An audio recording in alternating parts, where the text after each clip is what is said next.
I think it's because a lot of us, when we enter, we may not have the experience and we may not have the resources or the anyone who's mastered it. We didn't really get that education in order to, really Properly approach and present. properly present ourselves as, an asset to that property manager. Because when you have these empty apartments, right, why would they not want to rent it to you? you know so put yourself in their shoes. They wouldn't want to rent it to you if they think you're just going to go and slap it on a platform and there's going to be parties and ragers, and then it's going to be destroyed, Mm. right? Because when you turn on the news, the most highlighted Airbnbs are the ones where there are shootouts, right? So that's the last thing that they need is someone bringing in, a party, or someone bringing in a disturbance.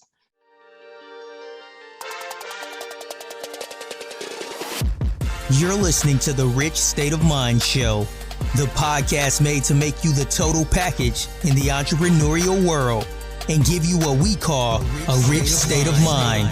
If you are here looking to learn about real estate investing, marketing, elevating your business, and developing your mindset to get to the next level, then you are at the right place. Stay tuned and be sure to join our community on richstateofmind.com. Now here's your host, Anthony Ritchie.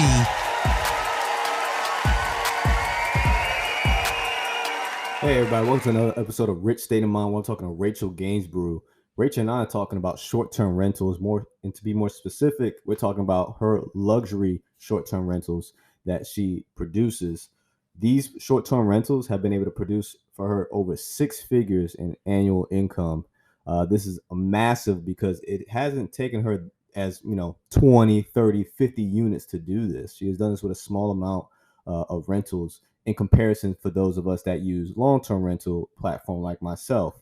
So all while mind you, she's doing this all while still working her W-2 job. So I think this episode will be a pretty informative, a different way to look at real estate investing outside of the more common putting your 25% down conventional loan, FHA loan, VA loan, doing it that way. You can also look at doing it the way Rachel describes as well to get the cash flow that you desire. Hey, Rachel, thanks for taking the time on this Saturday evening. If you could please tell us a little bit about yourself and what you do. All right. Thank you so much for having me. And I am so grateful for spaces like this. So everyone who's listening, I really hope you can share this with your friends, family, those who definitely would need to hear about this opportunity, because the future is ours, guys. So my name is Rachel. I'm a pharmacist by day, real estate investor by night, and I live and invest out of the Georgia area, along with a few other areas as well. I'm a mom, a wife. I've got 2 boys, so super, super busy. And I still work my W-2, so more than busy, but thrilled to be here to share with others the opportunities that are out there. Awesome. So let's thank you so much too for I think this is gonna be a great topic. Like I spoke about earlier before we started recording, talking about short-term rentals. And even I also want to talk about a little bit about your student loan. You talked about your student loan debt in your bio as far as having 500K, right? And then now fast forward 10 years later, explain that process, you getting your degree, you paying down your debt. What things did you do? Was real estate investing a part of that? No, sadly, it was not. So I was indoctrinated, so to speak, in the school of thought where, you had to pay off all of your debt before you can start investing. So we plowed away at that for years and years and years. My husband and I, it was an accumulation really of both of our student loans. And so just working overnights, working extra jobs within our field, outside of our field, extra hours, just to get that under control, because it was really massive. And there is a major student loan debt problem in our country. And so that lack of financial literacy, and it's not, I'm not pointing fingers, no one's to blame, but I wish I knew more. I wish I understood more of what I was getting into. What we were sold was more like, oh, you're going to be, making great salary, graduate, but then you have taxes and you have expenses and you go out and you buy the big cars because that's what's expected of you. And Mhm. so the big house, custom built, all of the things. And then you look around and you're like, oh my gosh, my student loan debt is drowning me. And it's way more than my mortgage. So lots of bad decisions for sure. But once we got that under control, we definitely thought to ourselves, okay, oh wow, what next? What should we be doing next to start accelerating our savings? Because at that point, we had no savings. The student loans were under control, nearly paid off, but there was no savings, no college savings. We'd had 2 kids at that point. So just really grinding it out. And so it sounds like you did like the Dave Ramsey way. And when you talk 100%. about, you make the 50,000 that I paid off in 3 years sounds like a small potatoes into what y'all was able to tackle. So big kudos to you. I'm pretty sure if you had submitted your accomplishment, they probably would have posted you on their website. Well, we had a big shovel, which was great, but the hole was very large. So like he says, it's context and it's ratios and it's the perspective, right? Big shovel, but big hole for sure. And yeah, and that makes me think also about your return on your investment. So you paying for your school, whether it was the student loans or out of pocket, is your investment for your obviously for your future careers. So is the return on investment worth it? Is spending $50,000 on college worth the job that is about to pay me 45 grand a year? Probably not. Could you pay your degree off in 5 years? That's kind of how I look at. That's my rule of thumb when it comes to refinances. So that's why I say 5 years. So that's just something for people to think about. Hey, what's your return on investment on anything you invest in, even your schooling? You do got YouTube University. I wouldn't do that for pharmaceutical stuff though, or anything that involves anything medical. But so what got y'all into real estate investing? Well, we were looking to see where can we leverage, our funds going forward. So where can we leverage our savings in order to get some type of, like you said, return of investment that's going to be a little bit more accelerated than, just placing it under the bed, cushions or placing it in a bank and a savings account. And so what we gravitated to really was real estate. Real estate is something that's, I wouldn't say it's easy, but it's something that's tangible. We can see it, we can touch it, we understood it. Unlike some of the newer, fun looking crypto type of investments. So we just hung our hat on real estate. We still subscribe to the, we invest in what we understand.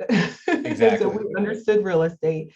But then when we were looking at the returns, we looked at everything from wholesaling all the way to multifamily syndications and the whole life cycle in between. And so when we were looking at all of the different factors and the different aspects, the barrier to entry in the multifamily was really, what it took us aback a bit, because it was very, it's very expensive to enter into multifamily.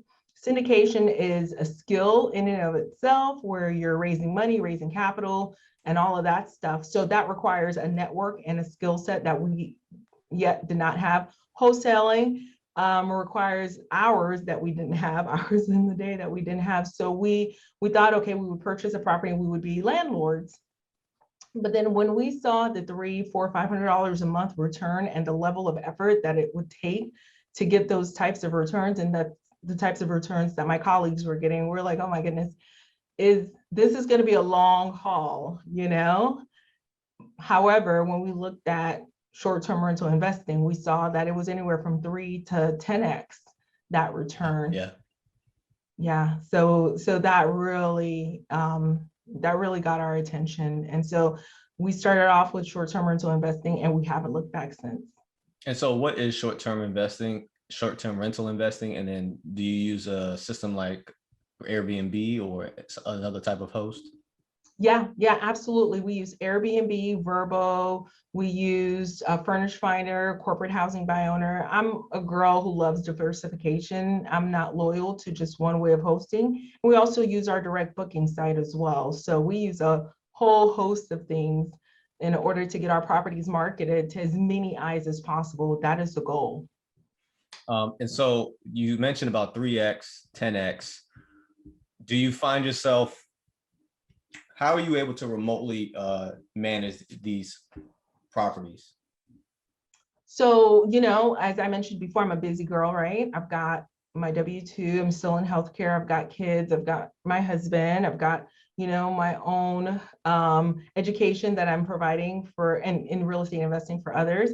And so for me, remote investing has been really delegating to a team that over time I've trained. So you have to delegate to elevate is my philosophy. And so I started off with just one VA and then one cleaner, and then expanding. We're up to 5 VAs now and 10 cleaners. And so that's in a particular market. In different markets, we use different processes and workflows. So yeah. Okay. And so what are the roles of these virtual assistants? Yeah, that's a great question. So within the Airbnb business, the role, I have 4 in my Airbnb business, and I've got 1 in my digital assets business. So the 4 in my Airbnb business, they're in charge of guest communications for the most part, concierge services, which is more guest communications, as well as helping with booking different additional add-ons that we can provide. We have one that's in charge of just optimizing the calendar. So he would look every day on the calendar if there are holes and things like that. He would work to optimize and get those holes filled through different marketing campaigns that we have in place. So that's one of the roles. Of course, when our cleaning team walks into a property, their first step is to inspect to see what's missing or what's damaged. So we have a resolutions VA that's going to take care of the resolutions immediately. When it comes to the short-term rentals, do you spike up your rates based off of maybe events that may be happening locally? Yes, definitely. So I don't do it manually per se. We use an algorithm and a robot, essentially, similar to what the airlines and the hotels use. And so it's a dynamic pricing tool, and a couple of them, as well as we're looking at a human that's also kind of helping out with that. So they look at the dynamic pricing, and the pricing is set within the system based on the number of bedrooms and the number of vacancies in the area. So I don't manually, but I know a lot of people who manually do it. Again, I'm a busy girl, right? So I'm gonna No, get the delegate help to where I elevate, like you can. said. And Yeah. so with your prices, I know you said you have a bot, pretty much managing that. But earlier I spoke about how the prices for a lot of the biggest complaint now is that Airbnb, we'll just use Airbnb as an example. Airbnb prices are pretty much equal to hotels or more, versus the thing that made Airbnb so attractive in the beginning was that it was cheaper than having a hotel. And so when it comes to your bot and its algorithm, how are you able to determine what prices are, I guess you could say, encourage the most traffic? Yeah, absolutely. So you can definitely set your minimums and your maximums on the Okay. bot. And so your minimums are your absolute floor. Like, okay, if everything falls apart, what's the lowest I'm willing to accept? If everything is, shut down or something, what's the lowest I'm willing to accept? And once you've set your floor, the bot knows that it cannot go beyond that lowest rate. And then once you've set the ceiling, it knows not to go above that rate. And to be honest, I don't set a ceiling, I just set a floor. And so the thing is, as a human being, there's no way that I'm going to know that, Oprah Winfrey's coming in to do a book signing next door, right? Mm-hmm. The bot will check that. And when they know that, it knows to update the pricing to reflect a major event so that we can have an opportunity to capture it. And so, I see the struggle, and I totally can relate. My asset class, for the most part, are 5 to 8 bedroom homes. Okay. And that's going to be my asset class. I do have a couple arbitrage that I recently started, and those are going well. And those are going to be priced very much, related to the market, very much lower than the 5 to 8 bedrooms. Of course, so yeah. I don't think that those, I feel like you can more closely compare them to the hotel rates, and they do. And we're almost lockstep. We may be just around lockstep, but these are 2-bedroom units. So still, we are going to be more cost effective than a hotel, because they are 2 bedrooms, 2 bathrooms. However, the 5 bedroom to 8 bedrooms, they're not going to be anywhere near, what a hotel rate would be. Of Because course, you have, yeah. so you would Those are, need, you can't lose on those. right. And so if 5 family members are splitting that unit, it's still going to be more cost effective than a hotel, but it's, if you're going to get 5 bedrooms in a hotel. So you get full kitchen, amenities, privacy, and the biggest trend we're seeing, honestly, people want to be in spacious spaces and off the beaten path, and that's a big trend we're seeing, especially in the luxury short-term rental space. And so, yeah, I've seen the pricing go up. I can tell you a couple of contributing factors to that is because there are new rules and new mandates around regulations and new taxes being assessed. You're going to see those show up as well. So before, when there were no taxes or there were no, occupancy taxes, we are treated like a hotel in many areas due to new ordinances. So those occupancy taxes are going to affect the pricing that you're going to see. And earlier you mentioned about you just got into arbitrage, Yes. short-term rentals. And so can you explain to the audience what that is? Yeah, absolutely. So there are I'll say there are 4 ways to host in the short-term rental world. Okay, there are 4 ways to host. Number 1, you can be a landlord host where you purchase a home, you rent it as a short-term rental, and you market it on Airbnb, Vrbo, Booking.com, Expedia. So this is a home you own. The second way to host is going to have a smaller barrier to entry price-wise. So if you're purchasing a home, the first way to host, you're probably going to need 10, 20% down on the home. That's going to be the most expensive way to enter. However, I will tell you, you're going to have the greatest profits in that scenario for the most part. The second way is going to be to rent a property from a homeowner or rent a property from an apartment through your business. And so once you have set up your business, your corporation, and you rent that property through your business, and then you can then host other travelers to the property. You're not the occupant. You're not staying there. You're not renting it under your name. They're not going to, necessarily background check you. They're going to background check the business.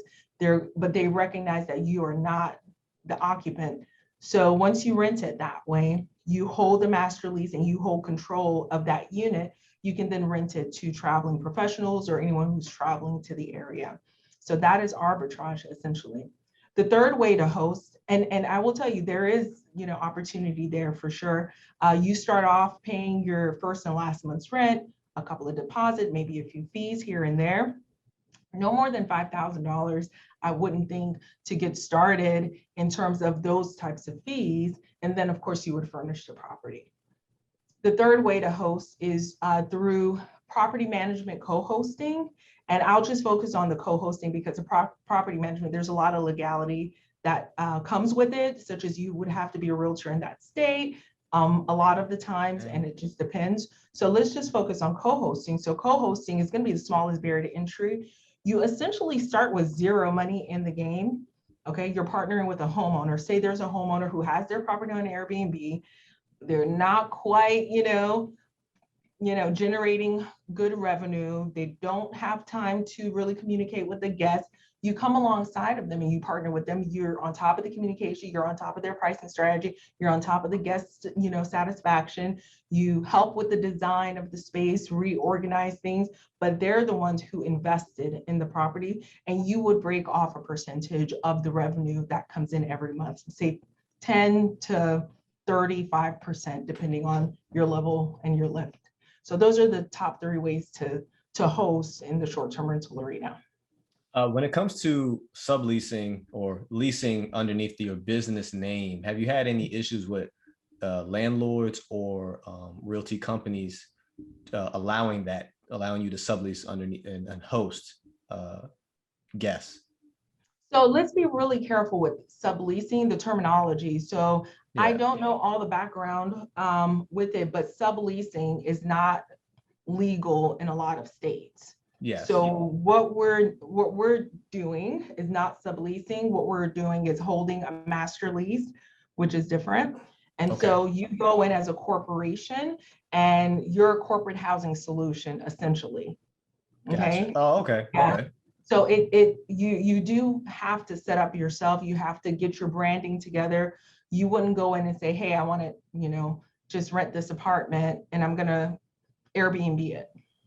Okay, that's a great way to get kicked out of that, Okay. Okay. that office. So you definitely want to do your homework and you want to have all your ducks in a row to make sure that you're approaching the property manager in a way that's the most professional. Because yeah, a lot of people struggle. I hear it every day. I've called, 32 apartments and they've all told me, look, no. I've called 27 apartments and they've all told me no. And I think it's because a lot of us, when we enter, we may not have the experience and we may not have the resources or the anyone who's mastered it. We didn't really get that education in order to, really Properly approach present. and properly present ourselves as, an asset to that property manager. Because when you have these empty apartments, right, why would they not want to rent it to you? So put yourself in their shoes. They wouldn't want to rent it to you if they think you're just going to go and slap it on a platform and there's going to be parties and ragers and then it's going to be destroyed, right? Because when you turn on the news, the most highlighted Airbnbs are the ones where there are shootouts, right? So that's the last thing that they need is someone bringing in, a party or someone bringing in a disturbance, right? So when you present yourself in a way that's very professional, it's going to be very likely that you will get a yes, unless there's something else going on, unless they have certain rules around short-term rentals altogether. So I have not experienced any no's. I've only gotten yeses. Awesome. And it's because I know the value that I can provide to the property. I know, how much I care. I know how much, the training that I receive in order to, present myself in a way that's going to be an asset. Awesome. And thank you for explaining it to put things in perspective. Like, hey, this is not something you just step in and just say, hey, like, this is what I'm going to do. It sounds pretty easy. There are proper steps, procedures, and things you have to comply with in order to be successful. But I love the returns.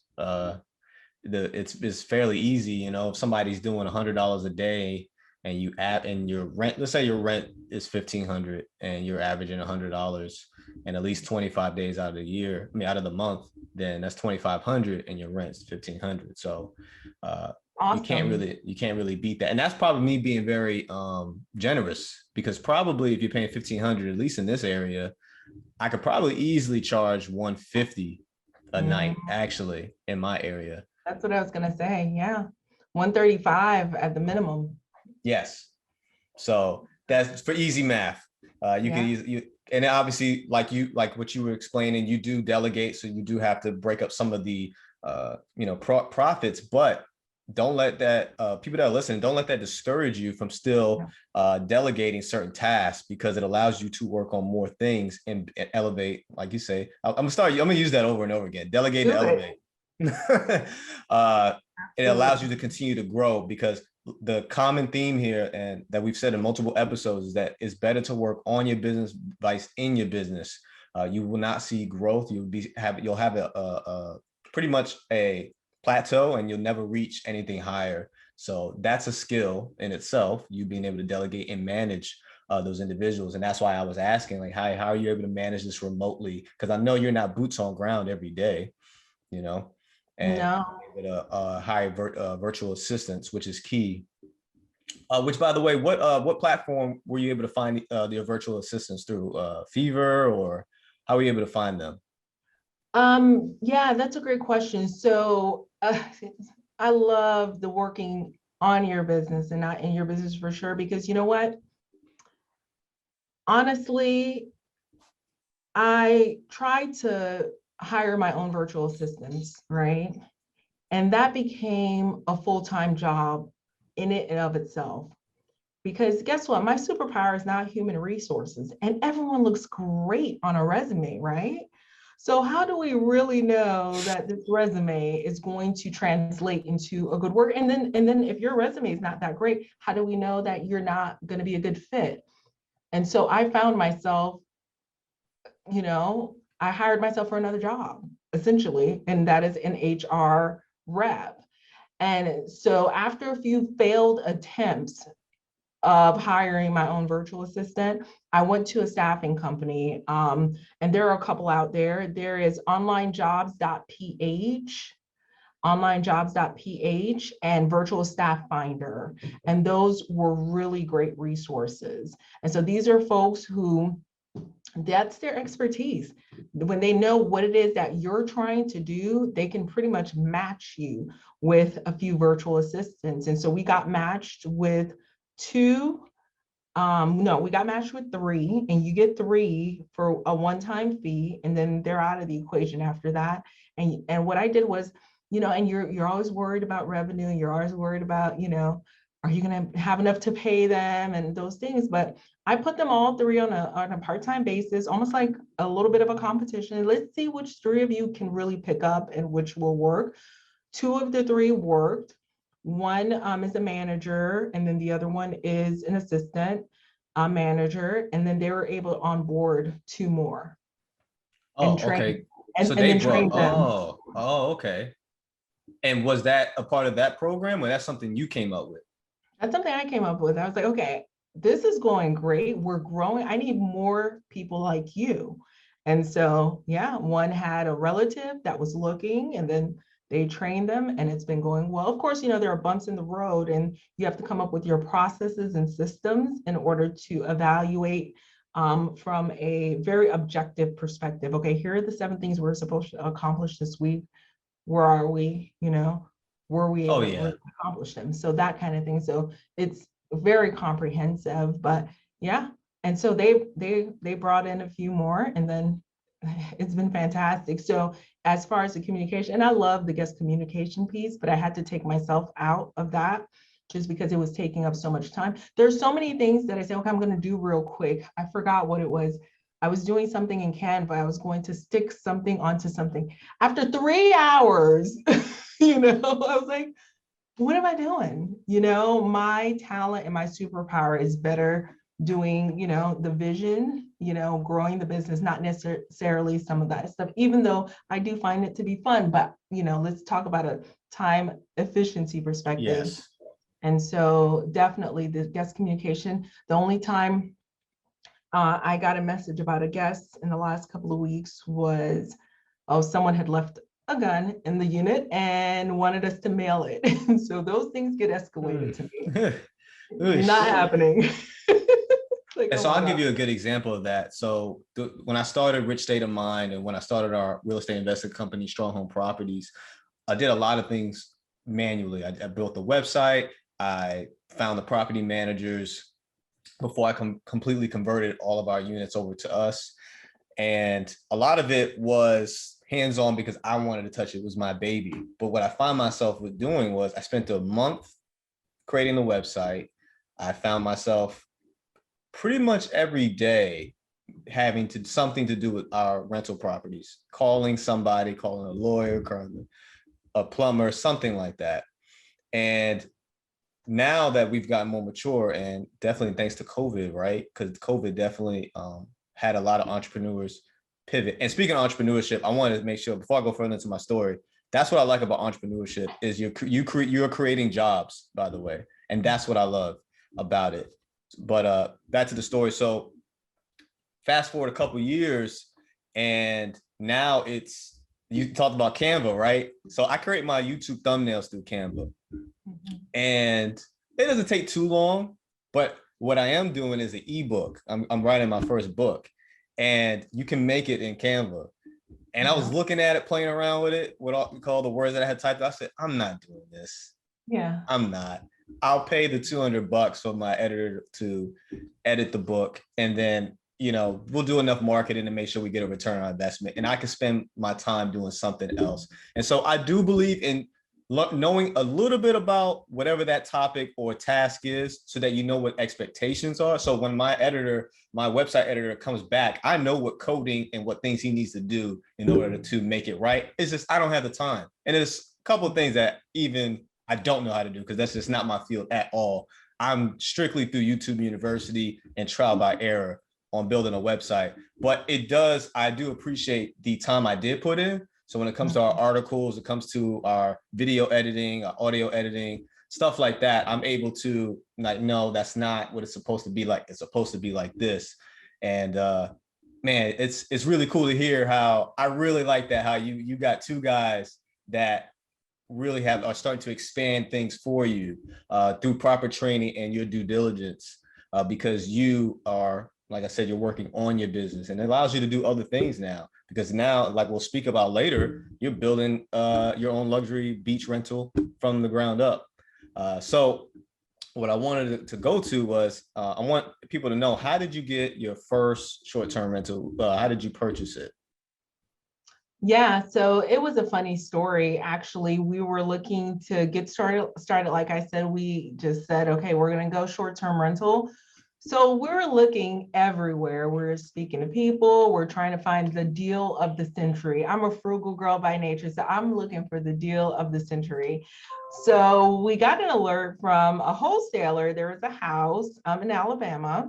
So it was 2 hours away. And so as we start to head over, we're talking to the homeowner, we're asking questions. It was a little 3-bedroom house, 1,000 square feet. It looked super cute. I was like, oh, this is going to be awesome. The sun was glistening, over the top of it in this picture. And then the trees, everything just was perfect.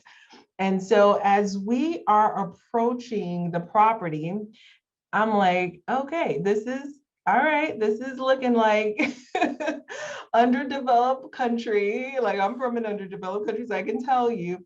And we get to the property and talk about a bait and switch. The roof was sinking in. There was caulking literally dripping from every corner of the property. Like it was put together. It looks like by caulking or something. And it was like, holy smokes. And so my husband's heading to the door to knock on the door. I'm like, don't knock on the door, don't knock, go get in the car, go, run. And so that's where the light bulb went off for me. And part of it is you want to know what your goals are. You want to know what you want, but you also want to know what you don't want, right? So I always thought, just based on watching all of the shows, oh yeah, I'm going to be fixing and flipping and this and that. No, I'm not a fix and flip girl. That's not for me, just because I know that there is a level of a lift with that, right? A huge lift comes with it, a whole project management lift. And I've managed tons of projects. And so I just was not ready for that at that time. And we were looking for something, and my goal was turnkey because I wanted the first month's rent to be paid by someone else. That was my goal. And there was no way that was going to happen. That house was a cross between, okay, complete gut or demolish, right? Oh, wow. That's not going to take 30 to 60 days at all. And so I'm looking for something that in 30 to 60 days, we're ready to list it. And so at that point, we just gave up. We said, you know what, we still had a little bit more debt to pay off. Let's focus on that, the end. That next morning, there was an alert, a Zillow alert. And within our neighborhood, 0.2 miles away, like in our backyard, pretty much, the house prices are higher in our neighborhood, but this house was it was about $200,000 less than the home values. And we were like, what? And so within minutes, we placed it under contract. We called the realtor. We said, we want to place this under contract. And when we called, they actually had 7 others who had called and wanted to place it under contract. And this was in 2019 when we started. And so once we placed it under contract, there are others that made offers, but we placed it under contract because we asked for nothing. We told them we want absolutely nothing. We were very familiar with the area. So we knew that, oh my gosh, we'd pay for closing costs, we want nothing. And so we pretty much won. And so we purchased the home. And 30 days, 60 days later, we had our first guest. And really the rest is history, because this is a house, it did need some work. It needed a new roof. That cost us $10,000, and it needed carpet, it needed paint, and that was it. So for us, that was not too heavy of a lift at all. And so we figured out how to get in there, and that really started off the journey for us. So you have a home that has equity. You own a home that has equity in it. It's gaining value over time. And then also you are, what's the mortgage, and then or just tell me what's your multiply? Is it 2x, 3x? Yeah, so it's at about 4x for that property. See, that's awesome. Yeah. And you were able to turn that around, and you said in 60 days? Yeah. Which is a spick in the time that you will be able to use that asset. Yeah, absolutely. And that's awesome, because the cool thing, we listened to a podcast on Bigger Pockets. They were talking about arbitrage, and then also people that just buy, put the 20% down and buy it out. Some people use the FHA loan and say they're going to live there, whatever the case may be, right? And they were saying that when it comes to arbitrage, you can get yourself out of your job. If you don't like your job, you can use that niche or that category in short-term rentals in order to replace your income. But investing in a property that you own it, you have a property that's appreciating in value and you're making money. Because what I can do with that house now, let's just say you have $100,000 of equity in that home. I can use that $100,000 now, take out a HELOC, which is a home equity line of credit, and use that to buy my next spot to short-term rental that place as well. Yep, and that's what we did. That's exactly what we did. Yeah, and it's been incredible. The next property is actually one that is featured on TV. So that we just completed the filming for that. That's fun. That's what's up. Yeah. So 2022. So that one was incredible. And of course, your mileage may vary, but what was incredible about it is when we purchased the property, it was generating $1,800 a month in long-term rental revenue. And one of the months one thing to note that we have the filming industry in Georgia now. So we had a really big time executive that wanted to rent, and it was around a time where there was a lot of demand.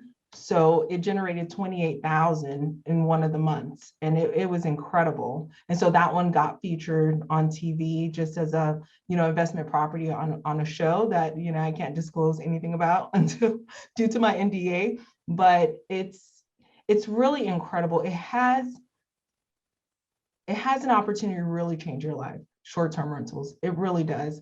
And I was not a big proponent for the arbitrage until I learned about it. And I saw the value there.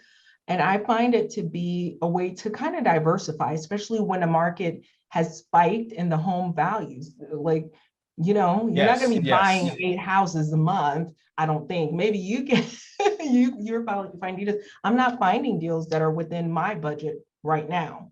So because of that, I'm leveraging arbitrage. I'm leveraging co-hosting even. Why not? Because I'm a girl that's always looking for a deal. If I'm not making an offer on something, I don't feel like I'm alive, So I'm looking for my next deal. And so arbitrage has really quenched that for me. So I'm having a blast with it. And I like the fact that you mentioned that too. I like the fact that you mentioned that, because you pivoted as a entrepreneur. You recognize, hey, look, inflation, the market right now is completely oversaturated.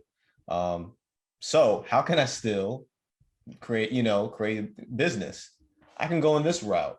And you can use the income that you make to eventually put down money on another spot, because explain this to me. You're not really paying for, are you paying for water for these places? They not really, they kind of loop it in. So you're not really paying for water. No. And then you're not worried about major repairs. No, which is the not beauty. Homeowners insurance. This morning, I literally hit something on the app that said maintenance request. I was like, "Ooh, I love that." Yeah. So you don't. Maintenance is what gets you, right? Maintenance is what's going to keep you alive. Yes. I love maintenance. That. Maintenance. So I have gotten past it, but the beginning for my house was maintenance is a thorn in my side. So Me too. Me too. For the that, properties we own, maintenance is a thorn in my side. So for the arbitrage, it's like, oh, I can get used to this. yeah, yeah. So I can see how that pivot ended up working out for you very well, and how the pretty much expense to revenue or net profit is pretty wide Yeah, because you're not worried about that absolutely. stuff. Absolutely. And why not diversify within this asset class? So short-term rentals that you're owning, right? Short-term rentals that you're arbitraging, and short-term rentals that you're co-hosting. And so when I talk about experience, it's not that I had 80 years of experience arbitraging, not at all. Say you have a house hack that you manage it like a professional. Wouldn't you be able to leverage that and show a property manager at an apartment that you understand what hosting looks like and you understand what getting into this looks like? And then you partner with someone who probably has the credibility, but sometimes it's not even them wanting to see that you have years and years of experience in the industry, but is there an industry that you're a part of right now that say you're in, a physical therapy assistant, for instance, and you manage scheduling, you know how to manage things, leverage your experience in other arenas to propel you forward, even in real estate investing. Find a way to leverage that, because you can speak to what it would take to provide a good customer experience, good customer service. And that's essentially what you want to be known for. You want to kind of be known for that person in the area who's going to be the contact, the go-to person for that area, for furnished, clean, great accommodations for the traveling professionals. So speaking of furnish, do you rent out your furniture, or do you purchase? I purchase. I've seen the rent model. I don't quite, I haven't seen the numbers. I haven't evaluated them enough. So I purchase. We purchase all of our furnishings. I can't say I purchased anything new, to be honest with you. Oh And yeah. so, yeah, so even yesterday I was looking at an auction. I use auction sites for model homes that are, they're auctioning off the furniture, because I do like that luxury feel and that luxury look, but on a budget.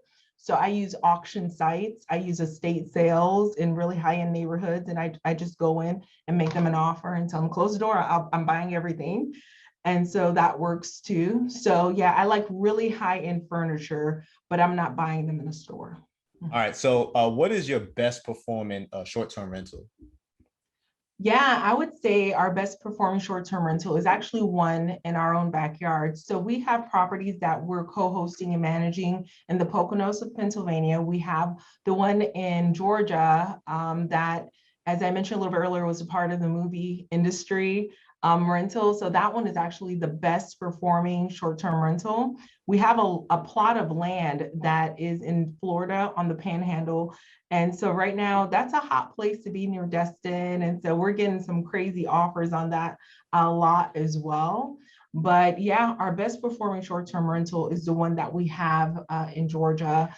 That is, it's a 6-bedroom, 3.5 bathroom. And what I love about it, and what I love about the properties that I look for, I'm always looking for a property that would be, is like a multi in one way, shape, or form. So if it's a house with a casita, or a house with a carriage, or a house with a finished basement with its own entry, that is the type of property that I like, because what I can do with something like that is set it up to generate 3 different lines of business. So the main house is one line, the little house is another line, and the whole package is a third line. And of course, everything's full disclosure. You want everyone to know that there's someone else in the other portions, but if they do want the whole package, it's going to be a package deal. It's going to be a little bit more of a premium pricing for that. So that one is our best performing. The monthly mortgage on that one is about $2,500 or so a month, and it's the average monthly rent that we generate on it is about 20,000. So anywhere from 15 to 28,000. So about 22,000 on that That's per month. awesome. And you just gave me an idea. There's one of my friends, they have a house. I want to say it's about 5-bedroom, 4-bath. And they have a downstairs basement that is the size, it's the downstairs basement is probably about 1,300 square feet. Wow. And it's big enough to where I can have a kitchen. It has a bathroom down there already, and then it has it has a back. It's in the back. The entrance is the backyard. You can go down the stairs, and you can kind of come around the house and go down the stairs. And all you gotta do is just arrange the door to where it has like maybe a keypad on it, to where they have to enter it. And you have the 5-bedroom, 4-bath upstairs that you can rent out for obviously a great price. And then you got your 1,300 square foot apartment downstairs that you can studio or apartment. Yeah. And so that, you got my mind kind of churning on that one, because now you can turn one house into kind of 2 different streams of income, or like you said, 3. Well, I have a dear friend of mine who's a solo mom. And so she and her daughter, they were looking at purchasing a home, and she's looking at how to get her financial independence. And so something we talked about was it's daunting to buy a little bit of a bigger house when you are, when all the responsibility lies on you. But, putting that bug in her head, I will tell you, she heeded my advice. And now she lives in the top portion of that home that's similar to your friend. She has nurses and traveling radiologists in the basement. And guess what? She lives mortgage free. So she went bigger to save money, so to speak. And it's weird. Yeah, it's weird, but it's only, I find this in this luxury short-term rental space, or in this short-term rental space where, and it's a mindset shift, your lifestyle, these lifestyle expenses can actually become assets. We're always told a boat is not. I have a coaching program where I have helped people put boats as short-term rentals. Boats I can see that. As short-term rentals. So a boat was something we were taught, right? That's a waste of money. Well, now it's paying for itself. It's standing on its 2 feet, and then it's generating a bit of an income. So it's like an RV. It's a toy. It's not something you want to buy. It's not savvy. It's not smart because you're throwing money away. Well, guess what? There's entire, short-term rentals that are RVs. There's a whole RV park, Oh, wow. So these lifestyle assets can actually, be, additional profit generating streams. So for sure. And we're kind of creeping into the accessory dwelling unit niche, where a lot of people in maybe places like Atlanta, New York, Los Angeles, California, where they may not, a lot, obviously in those metropolitan areas, the homes are like this far apart from each other. And for those that can't see me, I got like 2 centimeters away from my hand. So, but accessory dwelling units are definitely encouraged, because now I am able to provide a housing, which is always a shortage, especially in those areas. Well, affordable housing, I will say, is always a problem in metropolitan areas like that. And so my 1,200 square foot, 2-bedroom, 1-bath dwelling unit behind my house, or maybe beneath my house, somebody can now live in a decent neighborhood for an affordable price. And maybe it's cutting my mortgage in half. I mean, to your friends, wow, she's paying her whole mortgage off. But to most, hey, if you're at least paying half my mortgage, I'm happy with that ADU. So this is it's pretty cool. If obviously you have to be comfortable, and I know I've definitely presented to my wife a few times, and it's like definitely something to get people used to, because people like their personal space, right? And so it's definitely a interesting topic.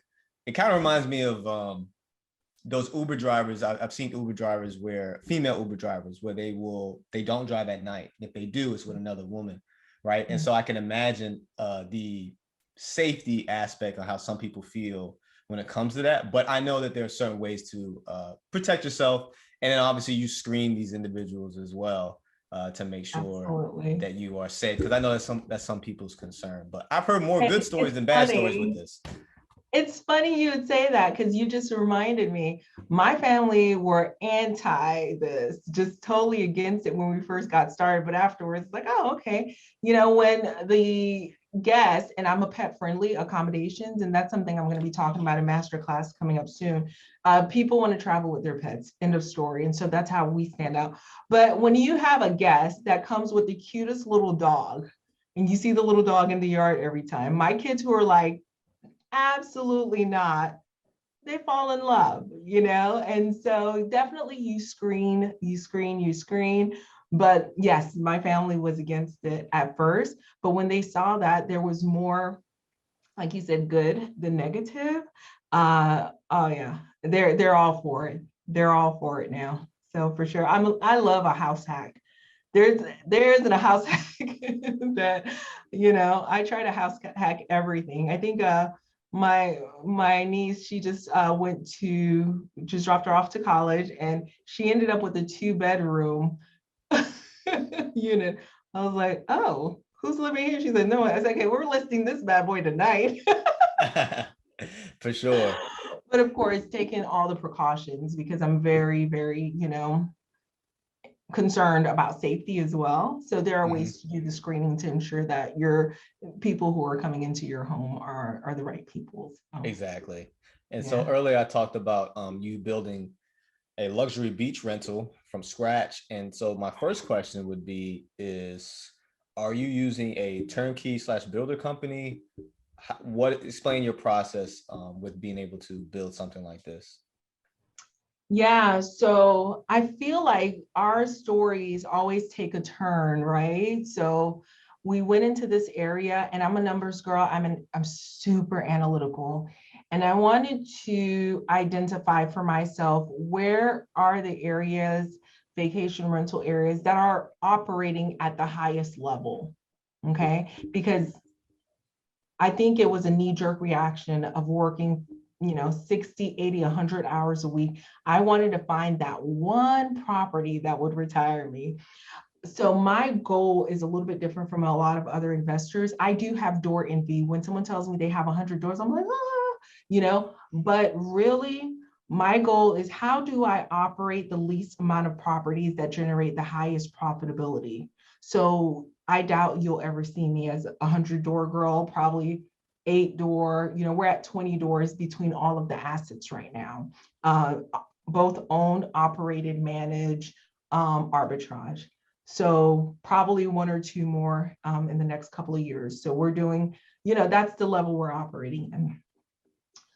So I identified this one area in the Panhandle of Florida that was operating at like an astronomical level. I wanted to stay on the East Coast because my family's here down in Florida. And so when I found this land, when I went there, I went to purchase a condo.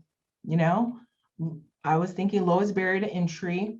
However, I had a lot of struggle overcoming the HOA fees.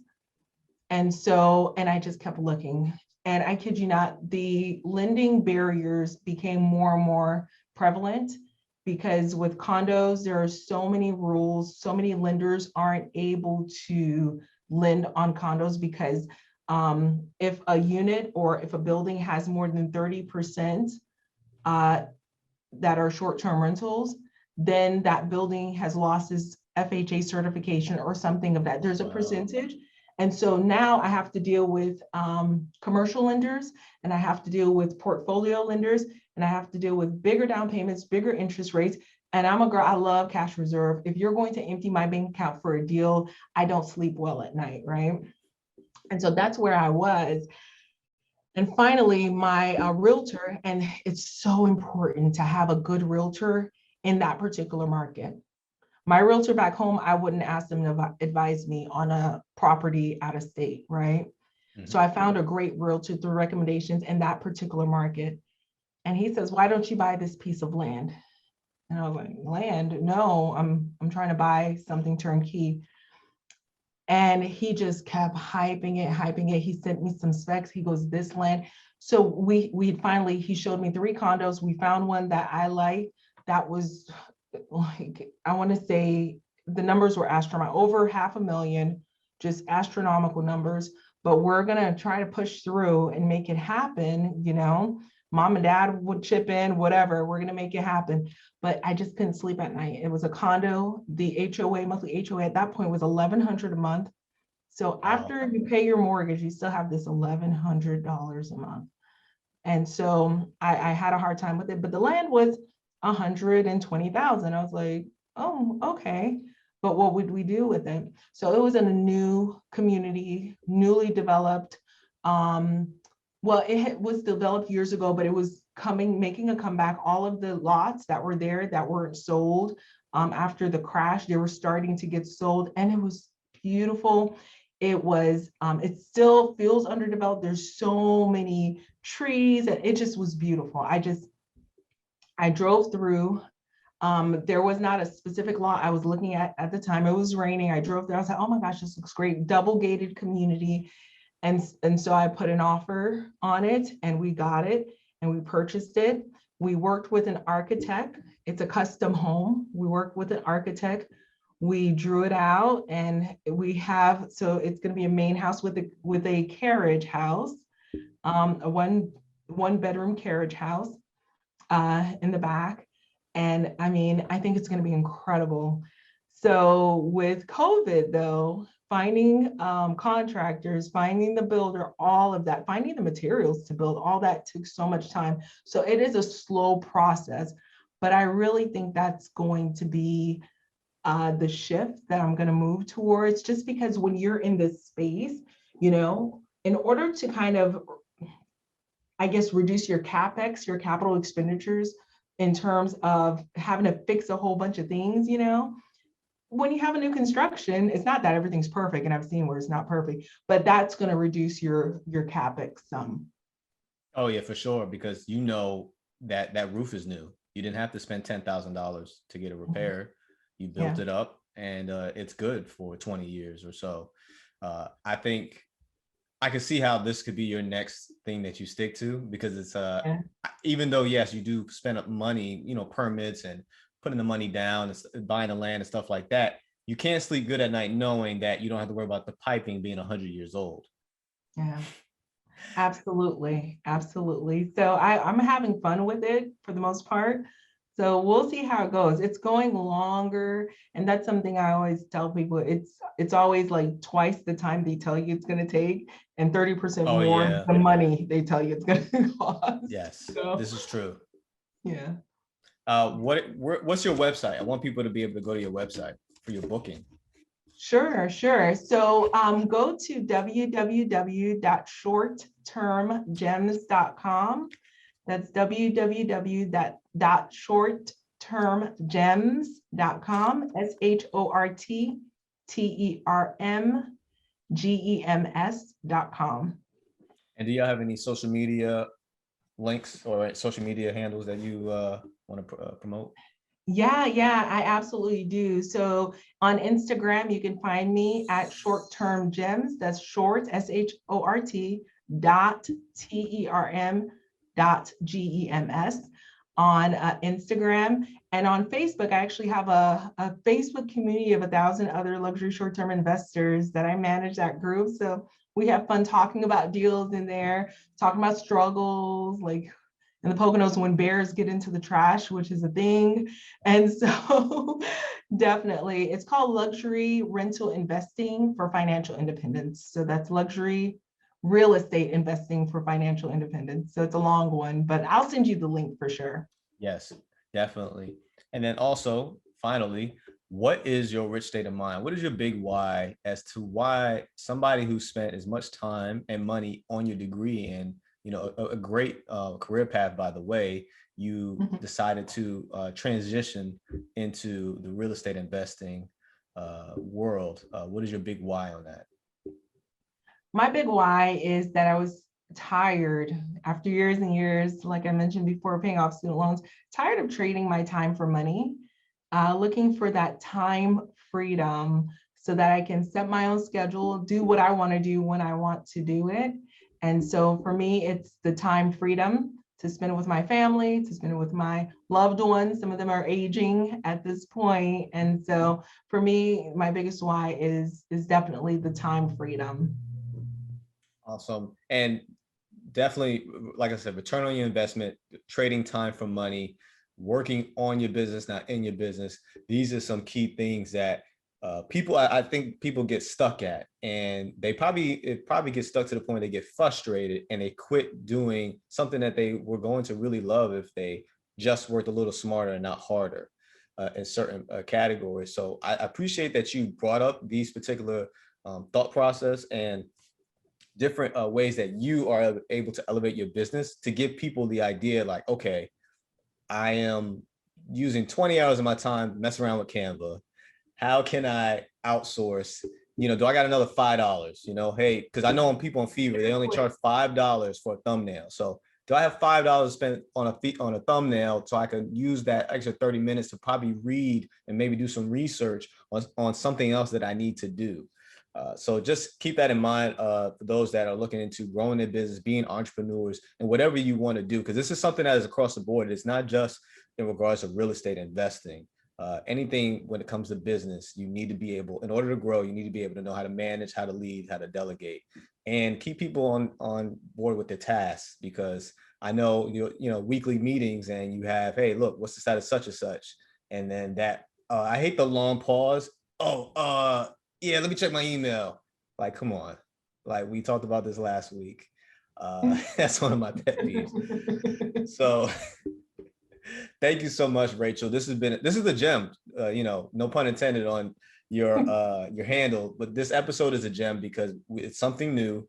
And I think it's a great way people could get into real estate investing without spending boatloads of cash. Like you mentioned, maybe $5,000 paying first month's rent, last month's rent, and obviously maybe security deposit, and you're in there and you just press a button to request for maintenance, right? So great. I think this has been awesome, Rachel. Thank you so much. It is a pleasure. And thank you for having me. This was such a blast.